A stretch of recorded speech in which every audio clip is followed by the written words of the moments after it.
So dear student, we learnt in my previous periods in regard to that of the what we call as state center education system, how the educational administration that occupied role as well, administration and management occupied the role at the center as well as in the state. First I will go on to this what we call as Ministry of Education. So recently it has become a Ministry of Education, this title. Earlier, since 1984, it was Ministry MHRD, Ministry of Human Resource Development. ಇದು ನಿಮಗೆ ನಾನು ತೋರಿಸ್ತಕ್ಕಂಥ ಈ ಪುಟ ಏನಿದೆ ಅಲ್ಲ, online page ಅಂತ ಏನು ಕರಿತೀವಿ, ಇದು ಮಿನಿಸ್ಟ್ರಿ ಆಫ್ ಎಜುಕೇಶನ್, MOE. ಇದು ಇತ್ತೀಚೆಗೆ ಈ ಹೆಸರನ್ನು ನೀಡಲಾಗಿದೆ. ಮಾನವ ಸಂಪನ್ಮೂಲ ಅಭಿವೃದ್ಧಿ ಇಲಾಖೆ ಆಗಿತ್ತು. ಹೌದಾ, ಕಳೆದ ತಿಂಗಳ ಇದರ ಹೆಸರನ್ನ ಬದಲಾವಣೆ ಮಾಡಲಾಗಿದೆ, ಮಿನಿಸ್ಟ್ರಿ ಆಫ್ ಎಜುಕೇಶನ್ ಅಂತೇಳಿ. ಓಕೆ, ಸೊ ಶಿಕ್ಷಣ ಸಚಿವಾಲಯ ಅಂತ ಹೇಳ್ತೀವಿ ನಾವು ಇದಕ್ಕೆ. ಕೇಂದ್ರ ಗವರ್ಮೆಂಟ್ ಆಫ್ ಇಂಡಿಯಾ, ಭಾರತ ಸರ್ಕಾರದ ಶಿಕ್ಷಣ ಸಚಿವಾಲಯ, ಇದು ಕೇಂದ್ರ ಮಟ್ಟದಲ್ಲಿ ಇರ್ತಕ್ಕಂತಹ ಸಂಸ್ಥೆ. ಈ ಸಂಸ್ಥೆ ಮುಖ್ಯವಾಗಿ ಈ ಭಾರತದುದ್ದಕ್ಕೂ ಇರ್ತಕ್ಕಂಥ ಶೈಕ್ಷಣಿಕ ವ್ಯವಸ್ಥೆಯ ಆಡಳಿತ ಮತ್ತು ನಿರ್ವಹಣೆಗೆ ಸಂಬಂಧಿಸಿದಂತಹ ಎಲ್ಲಾ ರೀತಿಯಾಗಿರ್ತಕ್ಕಂಥ ಕಾರ್ಯಭಾರಗಳನ್ನು ಇದು ಹೊತ್ತುಕೊಂಡಿದೆ ಅಂತ ಹೇಳ್ಬೋದು. It has taken all sorts of the responsibility in relation to or across the India, whether it is primary, secondary or pre-primary or early childhood education, right from the bottom to till the top level of the all types of the education's level through which it is going to be administering and managing. Okay, so let us see now here. ನೀವು ಒಂದೊಂದಾಗಿ ನೀವು ಒಂದೊಂದು ಬರಿತಾ ಹೋಗ್ಬೇಕು. ಕಡೆಗೆ point ಗಳಲ್ಲಿ ಇಲ್ಲೆಲ್ಲ ಬಹಳ ಟರ್ಮಿನಾಲಜೀಸ್ ಬರ್ತಾವೆ, ಅಬ್ರಿವೇಷನ್ಸ್ ಬರ್ತಾವೆ, ಅವುಗಳ ಎಕ್ಸ್ಪಾನ್ಷನ್ಸ್ ಅನ್ನ ಕೇಳ್ತಾ ಇರ್ತಾರೆ. MOE ಅಂದ್ರೆ ಮಿನಿಸ್ಟ್ರಿ ಆಫ್ ಎಜುಕೇಶನ್, GOI ಅಂದ್ರೆ ಗವರ್ಮೆಂಟ್ ಆಫ್ ಇಂಡಿಯಾ. ಸೊ ಇದು ಇಲ್ಲಿ ನೋಡ್ಬೋದು. ಓಕೆ, ಇಲ್ಲಿ ಏನೇನ್ ಸಿಗುತ್ತೆ ನೀವು ನೋಡ್ತಾ ಹೋದ್ರೆ ಅಂದ್ರೆ ಅಬೌಟ್ MOE. ಸೊ ಇದ್ರ ಬಗ್ಗೆ ನೀವು ಕ್ಲಿಕ್ ಮಾಡಿದ್ರೆ ಅಂದ್ರೆ ಇಲ್ಲಿ ನಿಮ್ಗೆ ಸಿಗುತ್ತಿದೆಯಲ್ಲ. ಓಕೆ, ಸೊ ಇಲ್ಲಿ ನೀವು ನೋಡಲಾಗಿ ಮುಖ್ಯವಾಗಿ ನೋಡ್ರಿ, in pursuance of this mission the ministry of education was created on September 26, 1985. ಈ ಮಿನಿಸ್ಟ್ರಿ ಆಫ್ ಎಜುಕೇಶನ್ ಇದನ್ನ ಯಾವಾಗ ಸ್ಟಾರ್ಟ್ ಮಾಡಿದ್ರ ಅಂದ್ರೆ September 26, 1985 through the 174 amendment to the government of India. 174ನೇ ತಿದ್ದುಪಡಿಯ ಮೂಲಕವಾಗಿ ಏನ್ ಮಾಡಿದ್ರು, ಇದನ್ನ ಮಿನಿಸ್ಟ್ರಿ ಆಫ್ ಎಜುಕೇಶನ್ ಅಥವಾ MHRD ಅಂತ ಅವಾಗ ಏನ್ ಹೇಳ್ತಿದ್ವಿ ಅದನ್ನ ಜಾರಿಗೆ ತಂದ್ರು. Currently the MOE works through 2 departments. ಬಹಳ ಮುಖ್ಯ ಇದು, ನೀವು ಇದನ್ನೇ ನೀವು ಬರಿತಾ ಹೋಗ್ಬೇಕಾಗ್ತೈತಿ. ಹೌದಾ, ಪ್ರಸ್ತುತ ಹೌದಾ ಸದ್ಯದಲ್ಲಿ ಈ ಮಿನಿಸ್ಟ್ರಿ ಆಫ್ ಎಜುಕೇಶನ್, ಮಾನವ ಏನಂತ ಹೇಳ್ತೀವಿ ಶಿಕ್ಷಣ ಸಚಿವಾಲಯ ಏನಿದೆ, ಇದು ಪ್ರಮುಖವಾಗಿ 2 ಡಿಪಾರ್ಟ್ಮೆಂಟ್ಗಳನ್ನ ಹೊಂದಿದೆ, 2 ವಿಭಾಗಗಳನ್ನ ಹೊಂದಿದೆ ಅಂತ ಹೇಳಬೇಕು. ಯಾವ್ದ್ಯಾವ್ದಂದ್ರೆ department of school education and literacy, this is most important. ಹೌದಾ, ಶಾಲಾ ಶಿಕ್ಷಣ ಮತ್ತು ಸಾಕ್ಷರತೆಯ ಒಂದು ಸಚಿವಾಲಯ, ಶಾಲಾ ಶಿಕ್ಷಣ ಮತ್ತು ಸಾಕ್ಷರತೆಯ ವಿಭಾಗ ಅಥವಾ ಸಚಿವಾಲಯ.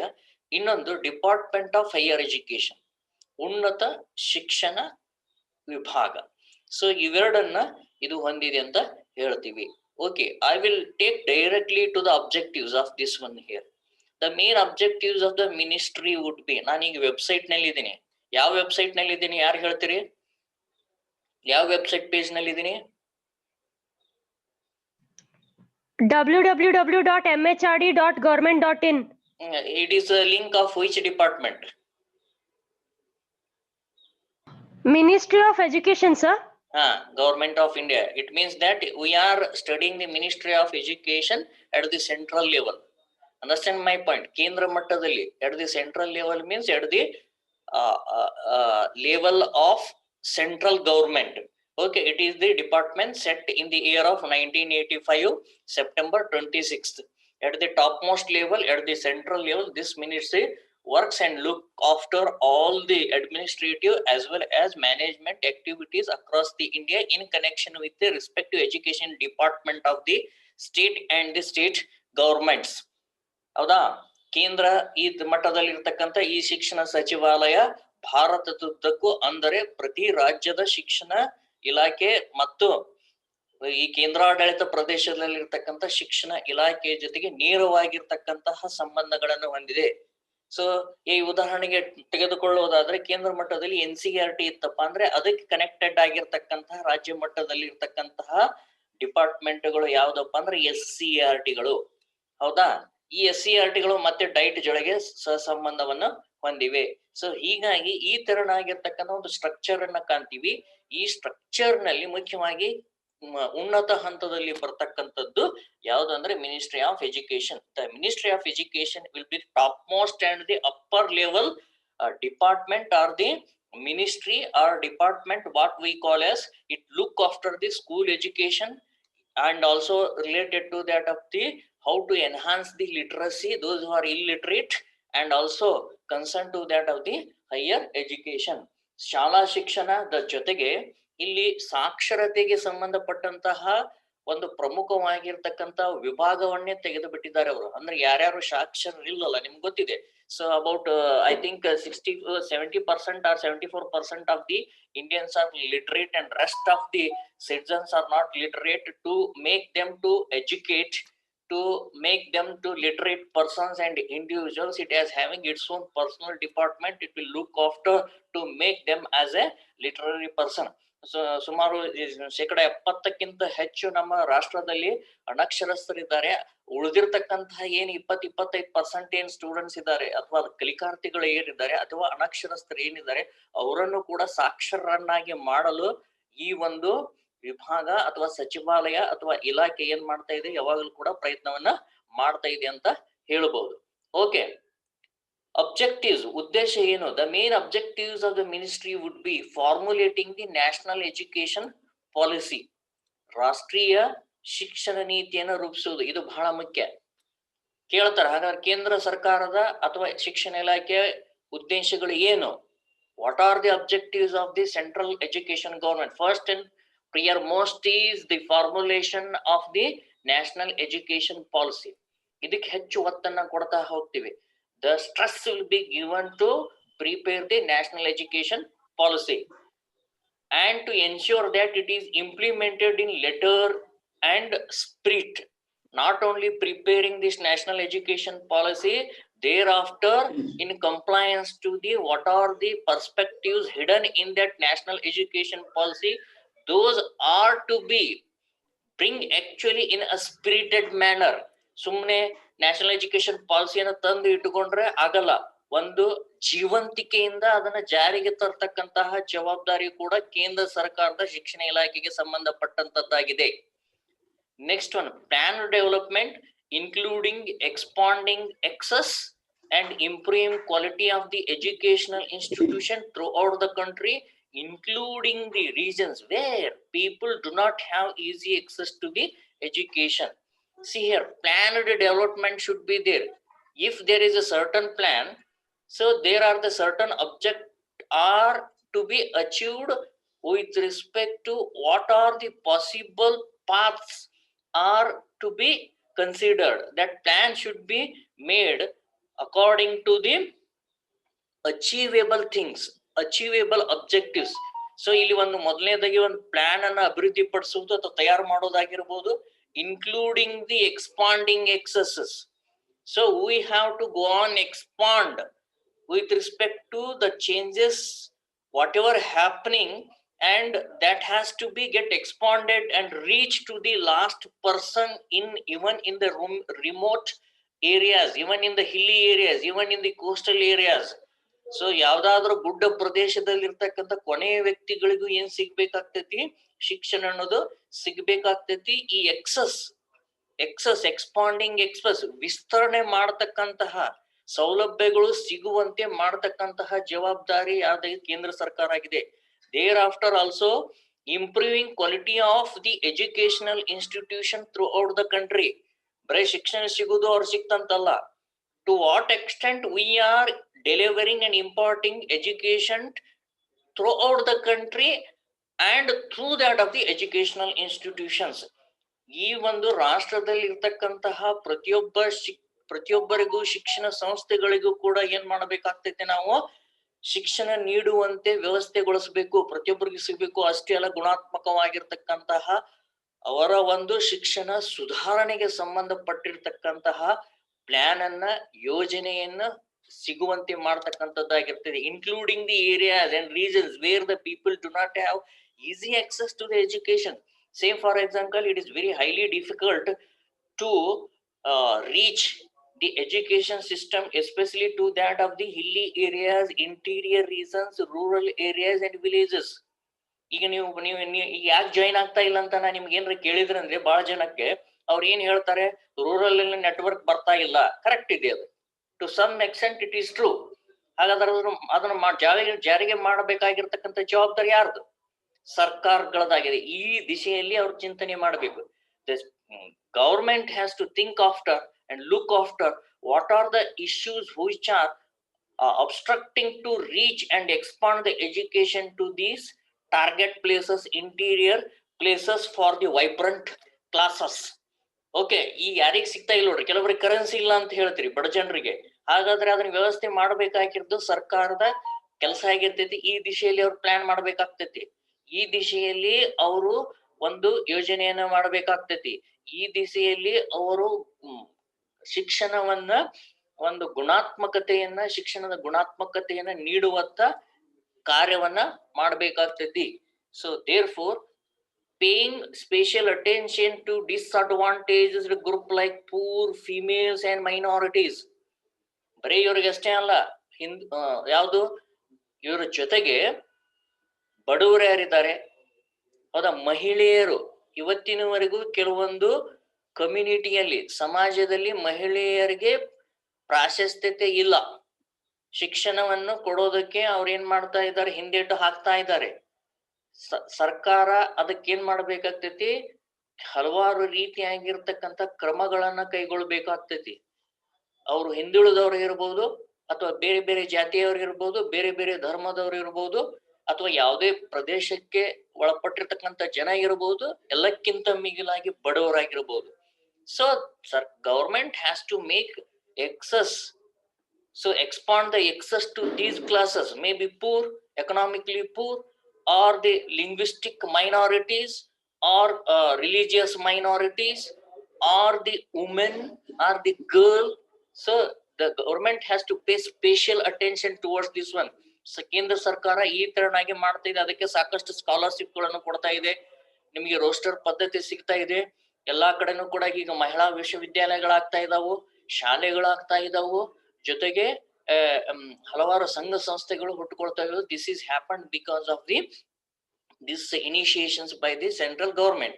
Then provide financial help in the form of scholarship. As I said it already, ಹೇಳ್ಬಿಟ್ಟಿದ್ದೀನಿ, scholarship ಕೊಡ್ತಾ ಇದೆ, loan subsidy. If you want the loan from that of any of public sector undertaking, banks, government definitely will subsidy to those who obtain the sanctions of the loans are for the educational loans. ಶಿಕ್ಷಣಕ್ಕೆ ಸಂಬಂಧಪಟ್ಟಿರ್ತಕ್ಕಂತಹ ಸಾಲಗಳು ಏನದಾವ ಅದಕ್ಕೆ ಸಬ್ಸಿಡಿಯನ್ನು ಕೂಡ ಕೊಡ್ತಾ ಇದೆ. Interest ಅನ್ನು ಹೇರ್ತಾ ಇಲ್ಲ ಅದಕ್ಕೆ.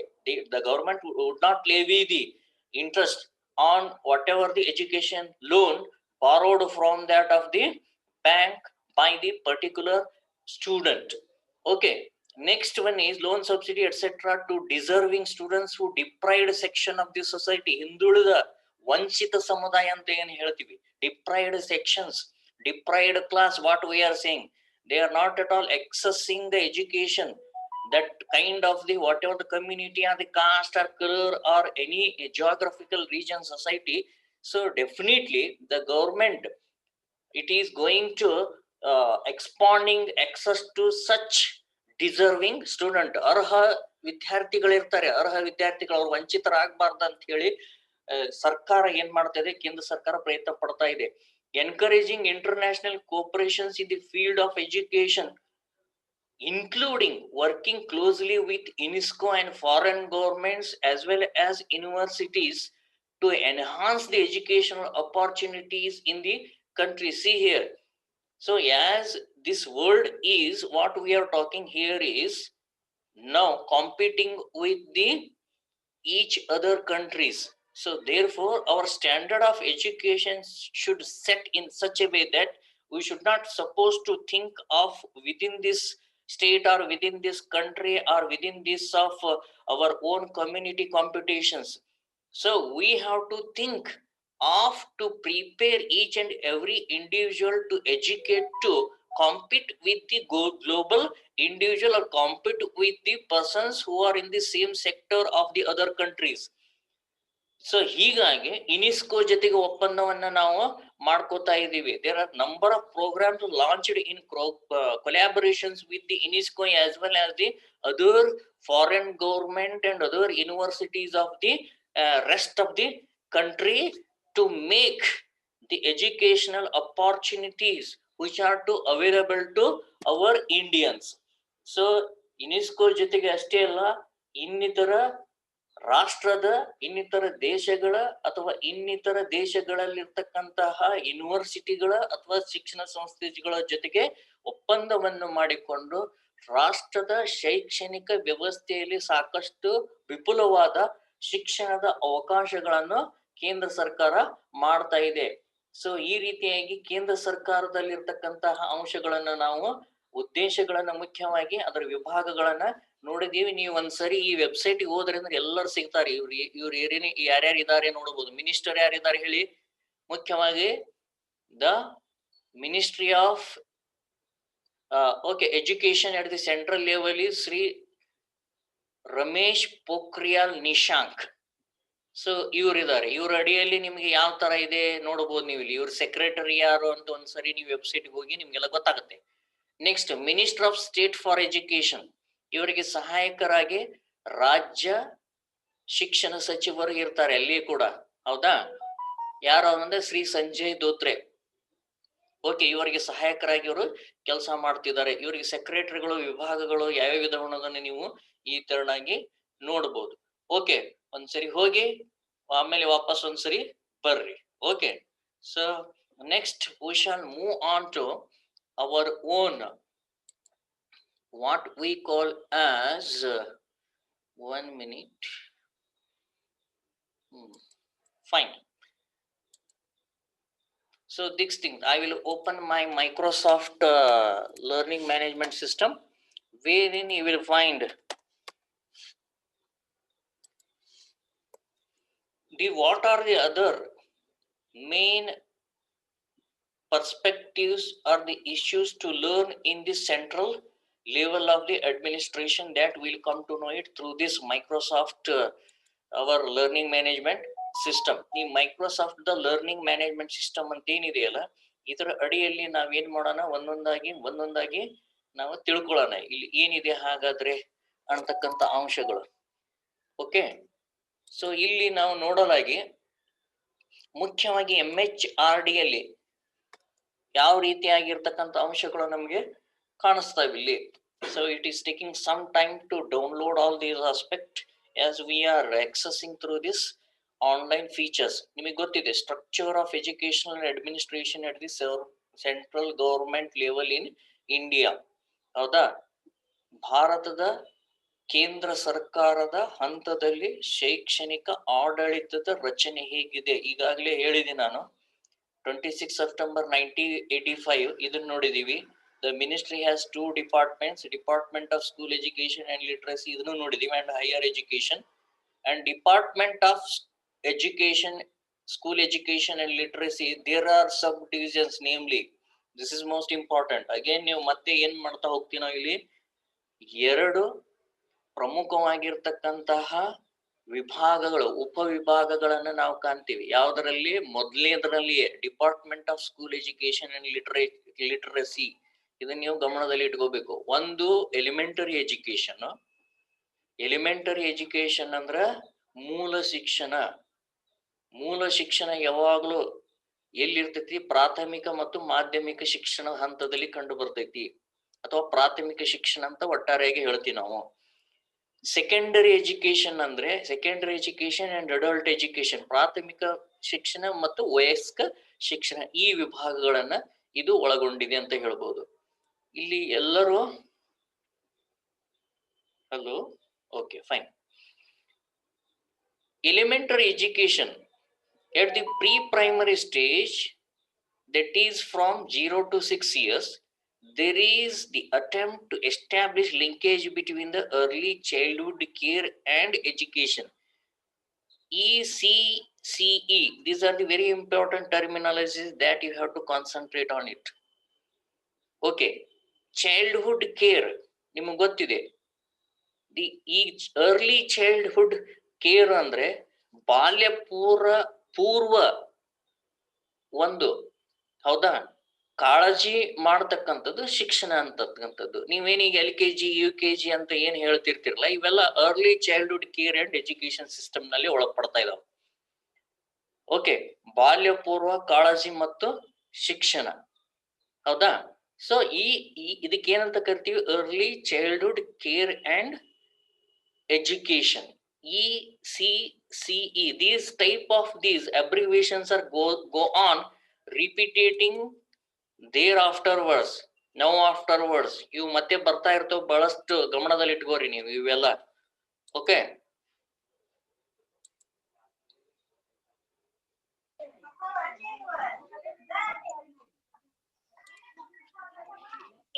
so here and other development programs including ಒಂದು ECCS ಆಯ್ತು, and other development programs including the integrated child development schemes, ICDS. This is also very important.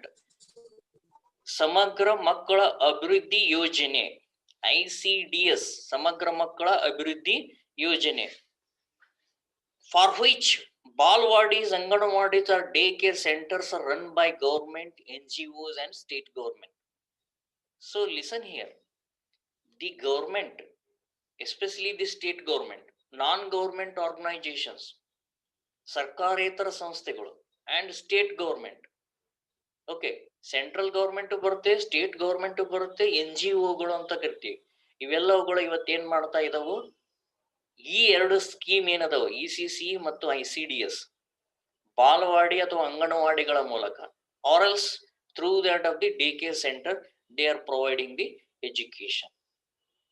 Okay, ಸರ್ಕಾರಗಳಿದ್ದವಪ್ಪ ಅಂದ್ರೆ ಅವು ಏನ್ ಮಾಡ್ತಾವ, ಬಾಲವಾಡಿಗಳಿಗೆ ಅಂಗನವಾಡಿಗಳಿಗೆ ನಾನ್ ಗೌರ್ಮೆಂಟ್ ಆರ್ಗನೈಸೇಷನ್ಗೆ ಫಂಡ್ ಕೊಡ್ತಾ ಇದಾವು. ಆ ಫಂಡ್, ಹಣಕಾಸಿನ ನೆರವನ್ನು ಏನ್ ಕೊಡ್ತಾ ಇದಾವು, ಅವುಗಳನ್ನು ಬಳಸಿಕೊಂಡು ಅವೆಲ್ಲವೂ ಕೂಡ ಕಾರ್ಯನಿರ್ವಹಣೆ ಮಾಡ್ತಾವು. The principle of decentralization has been extended to the management of primary education and village education committees.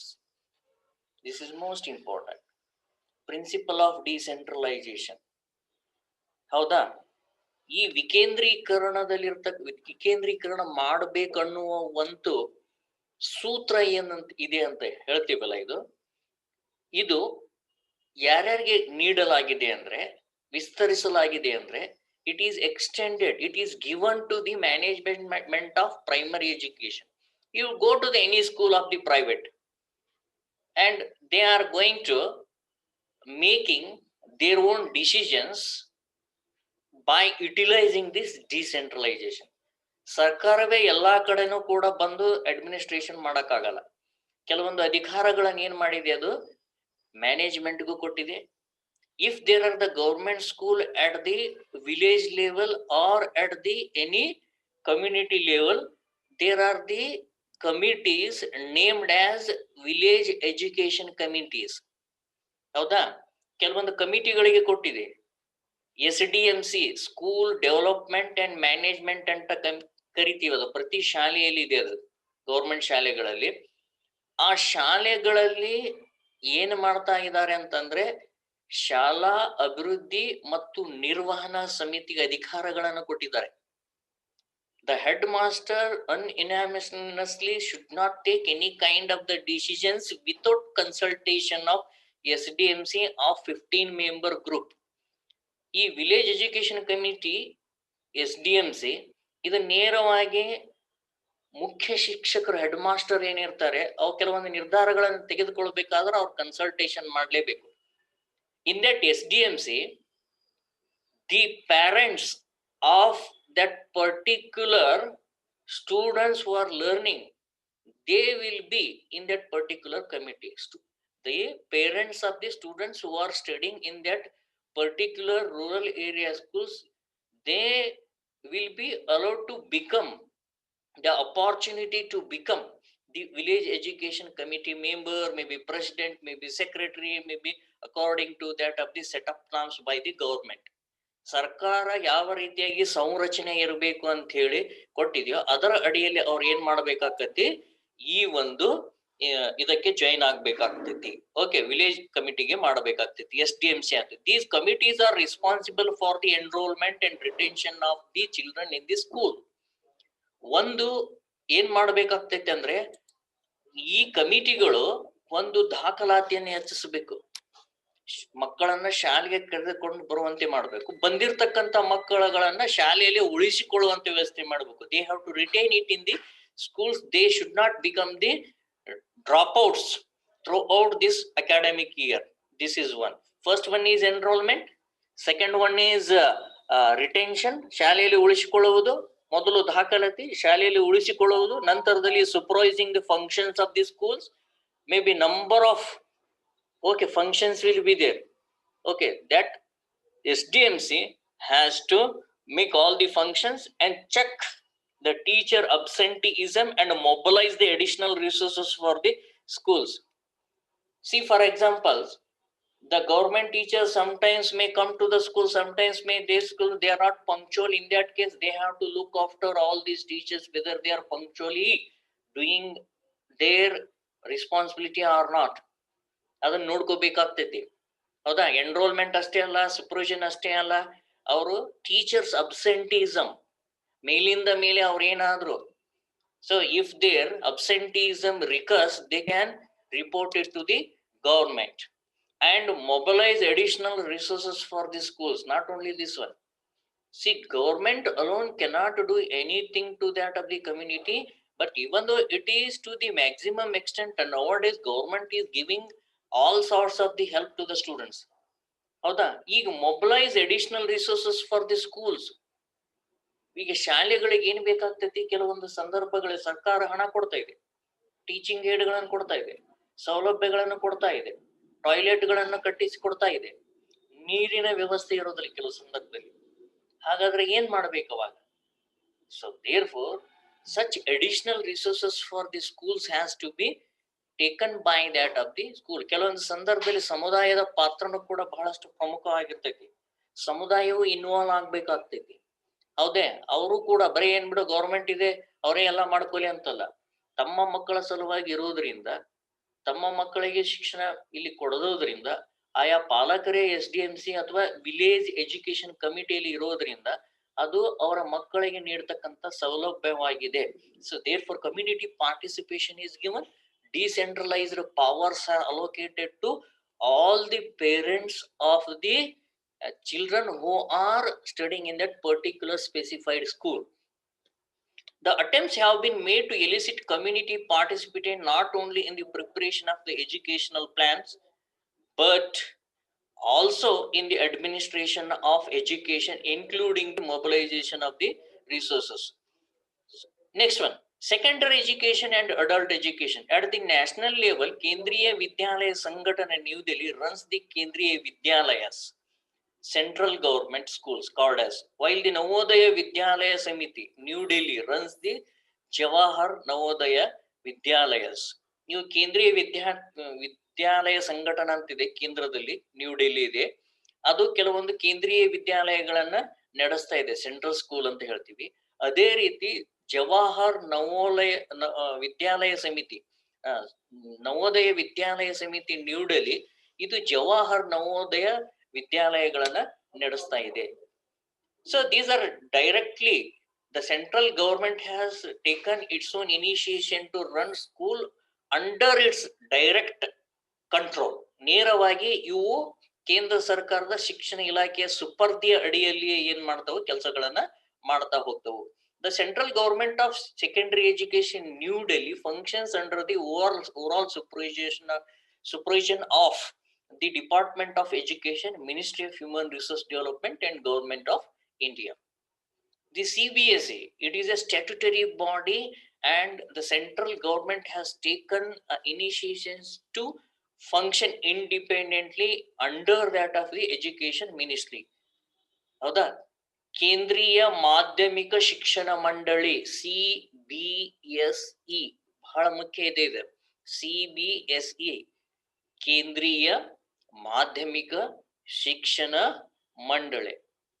ಇದು ಶಿಕ್ಷಣ ಇಲಾಖೆಯ ಅಥವಾ MHRD ಅಥವಾ MOE ಅಂತ ಏನ್ ಹೇಳ್ತೀವಿ, ಮಿನಿಸ್ಟ್ರಿ ಆಫ್ ಎಜುಕೇಶನ್, ಮತ್ತು ಗವರ್ಮೆಂಟ್ ಆಫ್ ಇಂಡಿಯಾ, ಭಾರತ ಸರ್ಕಾರದ ಅಡಿಯಲ್ಲಿ ಯಾವಾಗ್ಲೂ ಕೂಡ ಇದು ಕೆಲಸವನ್ನ ಮಾಡ್ತಿದೆ, under the supervision. It deals with the activities related to affiliation, academics and examination, and is known for introducing innovations and reforms at the secondary and senior secondary levels so as to bring the education at par with the international standards. So listen here, first of all, who will give the permission to the central government? CBSE. ಈಗ ನಿಮ್ಮಲ್ಲಿ ಕೂಡ CBSE school private start ಆಗಿದಾವೆ, ಅದಕ್ಕೆ ಅನುಮತಿ ಕೊಡ್ತಕ್ಕಂಥವ್ರು ಯಾರು? CBSE school ಹೋಗ್ಬೇಕಂದ್ರೆ ನೀವು CBSE ಇಂದ ಸರ್ಟಿಫಿಕೇಶನ್ ತರಬೇಕು, ಹೌದಾ? ಸ್ಟೇಟ್ ಲೆವೆಲ್ ಸ್ಕೂಲ್ ಬೇಕಾತಪ್ಪ ಅಂದ್ರೆ ಸ್ಟೇಟ್ ಲೆವೆಲ್ ಸರ್ಕಾರದ ಎಜುಕೇಶನ್ ಡಿಪಾರ್ಟ್ಮೆಂಟ್ ತರಿಸ್ಬೇಕು. So therefore what are the activities it involved? CBSE related to affiliation, ಹೌದಾ? ಅದು ಅಫಿಲಿಯೇಷನ್ ಕೊಡ್ತದೆ, ಯಾರಿಗೆ ಬೇಕೋ ಅವ್ರಿಗೆಲ್ಲ, ಯಾರಿಗೆ ಬೇಕು ಅವ್ರಿಗೆ ಅಂತ. ಅದರ ಅರ್ಥ ಏನು? ಸ್ಟ್ಯಾಂಡರ್ಡ್ ಅನ್ನ ಮೇಂಟೈನ್ ಮಾಡಬೇಕು, ಅಪ್ಲಿಕೇಶನ್ ಹಾಕ್ಬೇಕು. ಅಕಾಡೆಮಿಕ್ಸ್, ಹೌದಾ? ಶಿಕ್ಷಣಕ್ಕೆ ಸಂಬಂಧಪಟ್ಟಿರ್ತಕ್ಕಂಥ ಶೈಕ್ಷಣಿಕ ಚಟುವಟಿಕೆಗಳಿಗೆ ಸಂಬಂಧಪಟ್ಟಂತೆ ಮತ್ತು ಪರೀಕ್ಷೆಗಳಿಗೆ ಸಂಬಂಧಪಟ್ಟಂತೆ. ಇಷ್ಟೇ ಅಲ್ಲದೆ ಹೊಸ ಹೊಸ ಸಂಶೋಧನೆಗಳು ಮತ್ತು ಮಾಧ್ಯಮಿಕ ಮತ್ತು ಹಿರಿಯ ಮಾಧ್ಯಮಿಕ ಅಥವಾ ಪ್ರೌಢ ಅಥವಾ ಹಿರಿಯ ಪ್ರೌಢ ಶಾಲೆಗಳಲ್ಲಿ ಯಾವ್ಯಾವ ರೀತಿಯ ಸುಧಾರಣೆಗಳನ್ನ ಮತ್ತು ಹೊಸತನಗಳನ್ನ ಪರಿಚಯಿಸಬೇಕು, ಇದರ ಮೂಲ ಜವಾಬ್ದಾರಿ ಯಾವ್ದಾಗಿದೆ? CBSE ಇದಾಗಿದೆ. ನೀವು ಇವತ್ತು ನೋಡ್ರಿ, ಇವತ್ತು CBSE school central government Navodaya ವಿದ್ಯಾಲಯಕ್ಕೆ ಹೋದ್ರಪ್ಪ ಅಂತಂದ್ರೆ ಅಲ್ಲಿ ಎಲ್ಲರೂ ಕೂಡ ಏನ್ ಮಾಡ್ತಾ ಇದಾರೆ? ಆನ್ಲೈನ್ ಟೀಚಿಂಗ್ ಮಾಡ್ತಾ ಇದ್ದಾರೆ. They are very well planned. Even the students are learning very well. Whereas what about those state-run schools? State-run schools ಗಳು ಯಾಕೆ ಆಗ್ತಾ ಇಲ್ಲ ಇವತ್ತು? So that is the big thing. So ಅದಕ್ಕೆ ಏನ್ ಮಾಡ್ತಾ ಇದ್ದಾರೆ? CBSE ಏನ್ ಹೇಳ್ತಾ ಇದೆ, ಅದು ಏನ್ ಮಾಡ್ತಾ ಇದೆ? It is working to bring the education at par with the international standards. ಈ ಅಂತಾರಾಷ್ಟ್ರೀಯ ಮಟ್ಟದ ಗುಣಮಟ್ಟತೆಯನ್ನು ತರೋದಕ್ಕೆ ಅದು ಬಹಳಷ್ಟು ಪ್ರಯತ್ನವನ್ನ ಮಾಡ್ತಾ ಇದೆ ಅಂತ ಹೇಳ್ಬೋದು. Next, department of higher education. ಇಲ್ಲಿವರೆಗೂ ನಾವೇನ್ ಅಭ್ಯಾಸ ಮಾಡಿದೀವಿ? We learn so far about the school education, mainly primary and secondary. Let us move on to higher education. There are six subcategories. ಇಲ್ಲಿ 6 ವಿಭಾಗಗಳನ್ನ ಕಾಣ್ತೀವಿ. ಯೂನಿವರ್ಸಿಟಿ ಅಂಡ್ ಹೈಯರ್ ಎಜುಕೇಶನ್, ವಿಶ್ವವಿದ್ಯಾಲಯ ಮತ್ತು ಉನ್ನತ ಶಿಕ್ಷಣ, ಟೆಕ್ನಿಕಲ್ ಎಜುಕೇಶನ್, ತಾಂತ್ರಿಕ ಶಿಕ್ಷಣ, ಬುಕ್ ಪ್ರಮೋಷನ್ ಅಂಡ್ ಕಾಪಿರೈಟ್, ಪುಸ್ತಕ ಒಂದು ಪ್ರಮೋಷನ್ ಮಾಡ್ತಕ್ಕಂಥದ್ದು, ಜೊತೆಗೆ ಹಕ್ಕುಚ್ಯುತಿ, ಸ್ಕಾಲರ್ಶಿಪ್ಸ್ ಗೆ ಸಂಬಂಧಪಟ್ಟಂತದ್ದು, ಸ್ಕಾಲರ್ಶಿಪ್ಸ್, ಲ್ಯಾಂಗ್ವೇಜಸ್, ಭಾಷಾ ಶಿಕ್ಷಣ, ಮೈನಾರಿಟಿ ಎಜುಕೇಶನ್. ಸೊ ಈ ರೀತಿಯಾಗಿ 6 ವಿಭಾಗಗಳನ್ನ ಕಾಣ್ತಾ ಹೋಗ್ತೀವಿ. ಓಕೆ, ಸೊ ಈ 6 ವಿಭಾಗಗಳು ಯಾವ್ಯಾವ ರೀತಿ ಕಾರ್ಯ ನಿರ್ವಹಿಸ್ತವು ಅನ್ನೋದನ್ನ ನಾವು ನಾಳೆ ದಿವಸ ನೋಡೋಣ. So my dear students, today we have learned mainly about the primary education and the secondary education comes under the Ministry of Education. This is first thing. And also the structure of the educational administration at the central government. Now I will give a time for the discussion. ನಾನೀಗ ನಿಮ್ಗೆ ಡಿಸ್ಕಷನ್ಗೆ time ಕೊಡ್ತೀನಿ, ನೀವು ಕೇಳ್ಬೋದು. ಏನಾರ ನಿಮ್ಗೆ ಏನಾರ doubt ಇತ್ತಂದ್ರೆ ಕೇಳಿ. ಫೈನ್. ಯಾರ ಹತ್ರ ಏನಾದ್ರೂ ಡೌಟ್ ಇದೆಯಾ?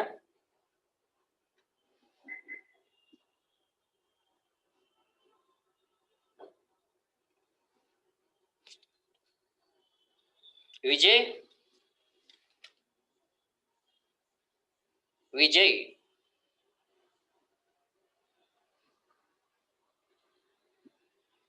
ಆನ್ ಮಾಡಿಟ್ಟು ಹೋಗ್ಬಿಡ್ತಾರ ಅವರು.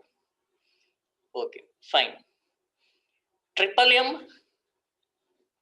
ಎಂ ಯಾರು ಇವರು? ಮುಡಿಯಮ್ಮ ಸರ್. ಸರ್ ಅದ ನಾನು ವಾಯ್ಸ್ ಬ್ರೇಕ್ ಆಗತ್ತೈತಿ ಸರ್, ನನ್ನ ಮನೇಲಿ ಇಲ್ಲ ಸರ್. ನನ್ನ ಹಾ ಮನೇಲಿ ಇರ್ಬೇಕಲ್ಲ ಮತ್ ನೀ ಅಲ್ಲಿ ಇಲ್ಲಿ ಓಡಾಡಿದ್ರೆ ಹೆಂಗ? ಕೊರೋನಾ ಈ ಟೈಮ್, ಅದಕ್ಕೆ ಇದು ಮನೆಯಲ್ಲೇ ಇರ್ಬೇಕಂತ ಹೇಳಿದೆ. ಹಾ ಸರ್, ಅದ ನೀವ್ ಮಾತಾಡೋದು ಕಟ್ ಕಟ್ ಕೇಳಾಕತ್ತೈತಿ ಸರ್, ಅದ ಈಗ ಬಂತ್ ಸರ್ ಅದು. ನೀ ಜಾಯ್ನ್ ಆಗದ ಲೇಟಾಗಿ ಜಾಯ್ನ್ ಆಗಿಲ್ಲ. ಫಸ್ಟ್ ನಾನು ಇಲ್ಲಿ ಗೊತ್ತಾಗ್ಬಿಡ್ತೈತಿ ಯಾರ್ಯಾರು ಬರ್ತಾರೆ, ಯಾವ ಟೈಮ್ನಾಗ ಜಾಯ್ನ್ ಆಗ್ತಾರೆ, ಎಲ್ಲಿ ಡೀಲಿಂಗ್ Yes sir, ಆಗುತ್ತೆ. yes sir. I will come to it. I set each and everything. ನನ್ನ ಪರ್ಮಿಷನ್ ಇಲ್ಲಾರ್ದ ನೀವು ವೇಟಿಂಗ್ ನಲ್ಲೇ ಇರ್ತೀರಿ. ವೇಟಿಂಗ್ ನಲ್ಲಿ ನೀವು ಅಟ್ ಲೀಸ್ಟ್ ಟ್ರೈ ಮಾಡಿದ್ರೆ ವೇಟಿಂಗ್ ನಲ್ಲಿ ಇರ್ತೀರಿ ಅಂತ ಗೊತ್ತಾಗ್ತೈತಿ ನನಗೆ. ನೀವು ಬರೋದಿಲ್ಲ ಅಂದ್ರೆ ನನಗೆ ಗೊತ್ತಾಗೋದಿಲ್ಲ. ನೀವು ಜಾಯ್ನ್ ಆಗದೆ